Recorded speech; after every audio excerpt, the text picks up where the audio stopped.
রাজনৈতিক দল হিসেবে নিবন্ধন পেয়েছে ঢাকা বিশ্ববিদ্যালয় কেন্দ্রীয় ছাত্র সংসদের সাবেক ভিপি নুরুল হক নূরের দল বাংলাদেশ গণ অধিকার পরিষদ। দলটি ট্রাক প্রতীকে নিবন্ধন পেয়েছে।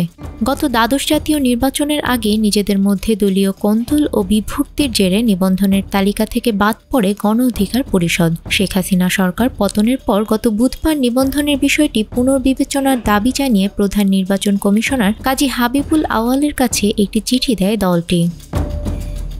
চিঠিতে বলা হয়, ২০২৩ সালের ১১ জুলাই গণ অধিকার পরিষদের কেন্দ্রীয় কার্যালয় ও কেন্দ্রীয় নির্বাহী পরিষদের কার্যকারিতা ও অন্যান্য বিষয় সংক্রান্ত তথ্য পুনর্যাচাইয়ের জন্য উপসচিব ও রাজনৈতিক দলের তথ্য পুনর্যাচাই কমিটির আহ্বায়ক মোহাম্মদ আব্দুস সালামের নেতৃত্বে ৪ সদস্য দলীয় কার্যালয় পরিদর্শন করে প্রতিবেদন দাখিল করে।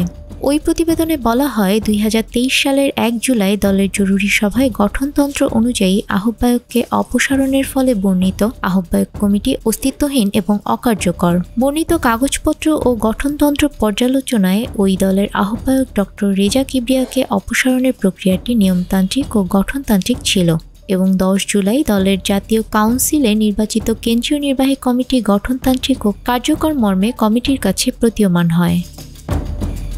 নূর তার চিঠিতে লেখেন, এরপর ওই বছরের ১৬ জুলাই গণ অধিকার পরিষদের নবনির্বাচিত পূর্ণাঙ্গ কেন্দ্রীয় কার্যনির্বাহী কমিটি ও সংশোধিত গঠনতন্ত্র সহ প্রয়োজনীয় কাগজপত্রাদি নির্বাচন কমিশনে দাখিল করি। সব শর্ত পূরণ সত্ত্বেও গণ অধিকার পরিষদকে নিবন্ধন না দেয়ায় ওই বছরের ২৫ জুলাই নিবন্ধন পুনর্বিবেচনার জন্য আবেদন করি। এ অবস্থায় নির্বাচন কমিশনের তদন্ত কমিটির প্রতিবেদন এবং জাতীয় কাউন্সিল সহ এরই মধ্যে জমাকৃত কাগজপত্রাদি বিবেচনা করে গণ অধিকার পরিষদকে রাজনৈতিক দল হিসেবে ৭ দিনের মধ্যে নিবন্ধনের জন্য জোর দাবি জানাচ্ছি।